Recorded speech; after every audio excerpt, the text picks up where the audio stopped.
must thank first Vijay for waking everybody up after the lunch break. So thank you. Before I start. Okay.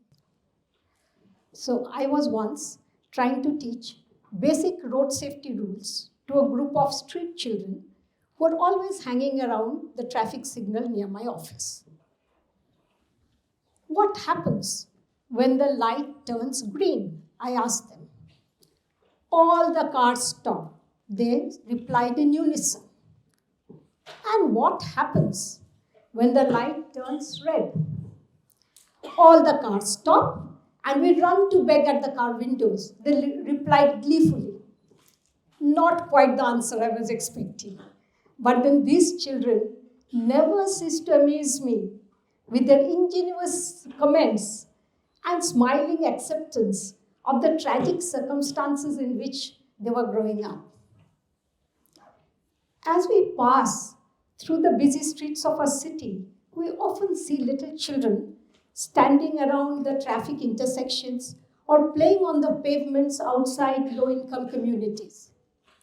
But do we really see them? If we did see them, we would notice their playful smiles, their joys and dreams of childhood under their ragged clothes and the grime on their faces. I was 50 years old when finally one day I stopped and I noticed. And having seen them, a deep sense of injustice started haunting me. Why should they have so little when children from affluent homes have so much? I thought. What could I do to help them? I pondered. Well, from my childhood, I'd been interested in teaching children from low-income communities, and I'd enjoyed it. And so I could do that, I thought. So, next day, I invited some children from a neighboring slum to my home and started teaching them. And thus began a journey which transformed my life. Soon, more and more children started coming to my home, and unable to cope with 50 plus children daily trooping diligently to my living room for their classes, in a year's time, I took this initiative outside my home by registering a charitable trust by putting only 2,000 rupees from my savings. The sum was very meager because I had left my job in a multinational buying agency some time back, and I was sustaining myself by doing some freelance writing for magazines and newspapers. That did not pay much. So anyway, with the little money that I collected, I started this center. And fortunately, that time, a friend of mine joined me to volunteer her services. And so the center started, and the cheerful noises of the children filled the empty spaces in my life and gave me a purpose. But this initiative threw up many challenges, of course.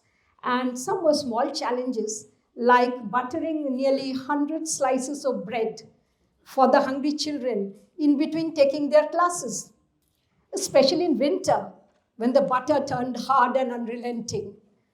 And of course, there were the big challenges, like getting enough money to pay the rent or the salary for the first teacher I just about hired.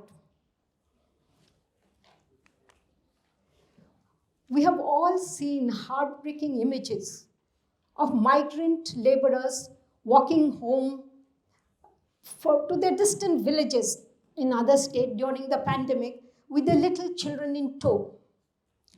Now imagine that scene in reverse. Little children growing up in the vast green countryside in their village are suddenly transported to the city as their parents come there to earn their livelihood. Now the family moves into a shanty of bamboo and plastic in an overcrowded slum with no civic amenities, where open defecation is the norm. And the children live under tin roofs in hot summer when the temperature reaches 43 degrees Celsius, and in winter when it plunges to 3 to 4 degrees Celsius. Needless to say, they don't have any heating or cooling devices in their homes. And they are exposed to all sorts of experiences of seeing gambling, drug abuse, and alcoholism. The food that they get to eat is not enough for their growing bodies. So many children suffer from stunting, wasting, repeated bouts of diarrhea and other diseases caused by the insanitary condition in which they were growing up. So it was my desire to give them a better life with education and other facilities for their holistic development. These children were not only geographically displaced, they were also culturally uprooted because the language spoken in the city was often different from their mother tongue. And here they were exposed to violence, hostility, and since the whole family lived in a tiny room, the children were often mute witnesses to alcoholism of their father and the subsequent unleashing of domestic violence on their mother. Such sights left a deep scar on the psyche of these children. However, despite this, the enthusiasm for learning and the pride that they took in their education was amazing.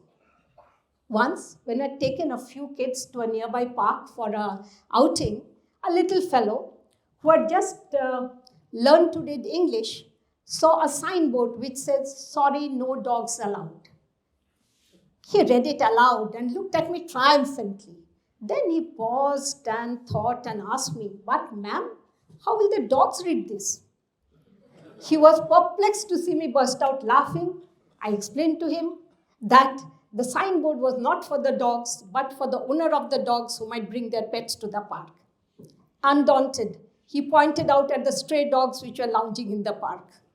Now I was at a loss for words. So these instances, he had impressed me, not only with his ability to read English fluently, but with his ability to ask a pertinent question that had come to his mind. So instances like this reinforce my belief that all that these children needed was a nurturing environment to bring out their potential. They needed love and nurture like all kids do, for a happy and healthy childhood. So the little initiative which has started in 2003 has grown greatly over the last 20 years, covering many states of India. The program stretched to the plains, northern plains of India, to the mountains of Uttarakhand, in the remote villages in the mountains. And during the journey, the programs have impacted lives of over 100,000 children, providing them with quality education for their early years. And also along the journey, thousands of women and youth have been empowered in the poor regions of the urban slums and also in the remote rural areas of our country. And I'm happy to say many of them have gone on for higher studies. Some have started working, earning well, and supporting their families. I was particularly delighted when a few of them came back to me and told me that they wanted to teach in the organization because they wanted to give back the same love and education that they had received as children. So the 2011 census says that there are over 63 million migrant children in India. And by now, the number would have easily swelled to about 66 to 67 million. It's a staggering number. But these children remain largely invisible to the public eye and to government as well. Although we have a right to education, which promises free and compulsory education to all children from the age of 7 to 14, in my long experience, most of these children remain outside the ambit of the various educational schemes that the government has. One of the reasons being they by themselves cannot walk to the schools which are some distance away, and they do not have parents who can take them there because parents are away working at some distant construction site or building roads or whatever. So essentially, these children remain out of any resource for learning in the critical age of 3 to 6 when their mental and physical faculties develop. So I would like to say this, that I have received many awards and accolades during my long stint. But my mission has been to educate and nurture these invisible children. As I've seen, many of them drop out of schools because the parents keep shuttling between their village and the city and back to the village. So typically, the boys drop out at the age of 13 and 14 and become child laborers. And the girls tend to drop out when they attain puberty and get married in a couple of years.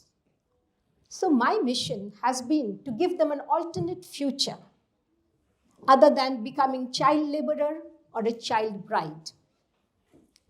Ladies and gentlemen, I am so grateful to these children for giving me my Ikigai, which is the reason I wake up every morning with a smile and a purpose. I will leave you with a food for thought.